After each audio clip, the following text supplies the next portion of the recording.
کہ جو اپنے آپ کو پیر کہتا ہو اور ولایت کا دعویٰ کرتا ہو اور اس کی پیری مریدی صرف اپنی ذات کے لیے ہو، امت کو اس کا فائدہ نہ ہو رہا ہو، حضور کے دین کو اس کا فائدہ نہ ہو رہا ہو، تو جان لے وہ پیر بھی نہیں ہے، وہ ولی بھی نہیں ہے.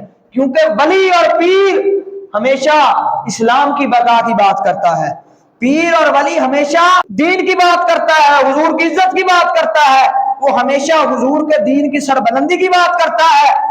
پیر کبھی بھی اپنی گدیاں نہیں چمکاتا، یہ آپ میری بات یاد رکھیں. بھائی امام حسین سے بڑا کوئی پیر ہے تو دکھاؤ مجھے.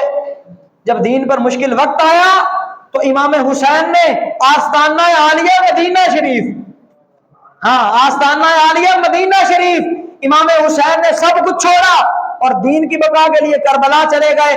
اور آج کوئی پیر ہو، کوئی ولایت کا دعوے دار ہو اور دین کے لیے اس کا مال، اس کی جان، اس کی اولاد اگر وہ حاضر نہیں ہے تو وہ کوئی پیر نہیں ہے. پیر اور ولی صرف وہ ہے کہ جس کا تن من دھن سارا کچھ حضور کے دین پر قربان ہے. دو نمبروں کی وجہ سے کبھی بھی اللہ والوں سے محبت جو ہے وہ کم نہ کریں. یہ اللہ والے ہیں، اللہ اللہ کیے جانے سے اللہ نہ ملا. اللہ والے ہیں جو اللہ سے ملا دیتے ہیں، یہ اللہ والے ہیں جو اللہ سے ملا دیتے ہیں. حضور غوث پاک کی کتاب ہے فتوح الغیب، اس میں آپ نے 3 نصیحتیں فرمائی ہیں. 3 اس میں آپ نے نصیحتیں فرمائی. یہیں سے پتہ چل جائے گا کہ حقیقی پیر اور حقیقی ولی ہوتا کون ہے. پہلی نصیحت آپ فرماتے ہیں امر یمتثلہ، امر یمتثلہ. آپ فرماتے ہیں ہمیشہ اس شریعت کی پیروی کرو کہ جو میرے اور آپ کے آقا و مولا نے ہم کو عطا فرمائی. ویسے پاک فرماتے ہیں ہمیشہ اس شریعت کی پیروی کرو، کبھی بھی شریعت کے باغی نہ بنو، اس شریعت کی پیروی کرو جو ہمارے آقا و مولا نے ہمیں عطا فرمائی ہے. دوسری بات نہی یجتنبہ، نہی یجتنبہ. فرماتے ہیں کہ جس چیز سے میرے آقا و مولا نے منع فرما دیا ہے، حضور کے غلام کا کام ہی نہیں بنتا کہ اس چیز کے پاس بھی جائے. شریعت کی پیروی کرو، جو حضور احکامات دے کے گئے ہیں ان کی پیروی کرو، اور جن سے حضور نے منع فرمایا ہے، نہیں فرمائی ہے جن کی، ان سے رک جاؤ. اور تیسری بات قدر یرضا بہ، اور اللہ تعالیٰ نے جو تمہارے لیے فیصلہ فرما دیا ہے اس پر ہمیشہ راضی رہو.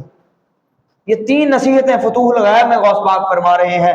اور یہ ولی ابن ولی ہیں، حسنی حسینی سید ہے، غوث الثقلین ہے. یہ وہ ہے کہ ہر مکاتب فکر کے عالم نے اپنی کتاب میں ان کو غوث الاعظم لکھا ہے. ہر مکاتب فکر کی، اگر آپ اہل دیوبند کی بات کریں تو اشرف علی تھانوی نے ان کو غوث الاعظم لکھا ہے، اور ابن تیمیہ نے ان کو غوث الاعظم لکھا ہے، اور اعلیٰ حضرت نے بھی اس کو غوث الاعظم لکھا ہے. تو پتہ چلا یہ متفقن علیہ. اور ان کے علم کا میں آپ کو آگے بیان کر چکا کہ 40 تفسیریں قرآن کی ایک آیت کی انہوں نے بیان فرما دی تھی ایک مجلس میں بیٹھے ہوئے. اور محدث ابن جوزی نے فرمایا کہ مجھے صرف 11 کا پتا تھا، باقی 29 انہوں نے بیان فرمائی. ان کے علم کا یہ حال ہے. پتہ چلا ولی جو ہوگا، جو پیر ہوگا، وہ غیر عالم نہیں ہو سکتا. یہ دھمالے ڈالنے والے، یہ رقص کرنے والے، یہ ڈھول ڈھمکے کرنے والے، یہ مزاروں پر جا کر سجدے کرنے والے، ان کا اہل سنت سے کوئی تعلق نہیں ہے، اور نہ ان کو اور ان پر راضی رہنے والے. کوئی پیر ہو اور اس کے سامنے یہ کام ہو رہا ہو اور وہ روکے نہ، بھئی وہ نہیں روک رہا تو بات تو یہی نا کہ وہ راضی ہے. اگر وہ ناراض ہو، اس کے دماغ میں اس چیز سے خلل آئے کہ نہیں یہ کام غلط ہے تو وہ روکتا. اگر وہ نہیں روک رہا تو اس پر راضی ہے، اور جو اس پر رضا کا اظہار کرے سمجھ لیں کہ وہ کوئی پیر نہیں. پیر کا کام تو ہے وہ آپ کا ہاتھ پکڑ کر سرکار دو عالم صلی اللہ تعالی علیہ وسلم کے ہاتھ میں پکڑا دے. اور آپ کیا سمجھتے ہیں کہ تعویذ دھاگے کا نام پیری مریدی ہے؟ نہیں نہیں، یہ تو ہم نے بنا لیا کہ پیر جی دعا فرما دیں، یہ ہو جائے وہ ہو جائے. پیری مریدی کا صرف ایک سبب ہے کہ وہ عشق رسول آپ کے دلوں میں ایسے بھر دے کہ آپ سوتے وقت بھی حضور پر درود و سلام پڑھتے ہوئے سوئیں، اور جب آپ کی آنکھ کھلے تب بھی مولا صلی وسلم دائماً ابدا پڑھتے ہوئے باپ اٹھے. وہ پیر ہی کیا کہ جو جناب 40 سال آپ اس کے پاس رہیں اور عشق رسول آپ کے سینوں میں نہ ڈال سکے.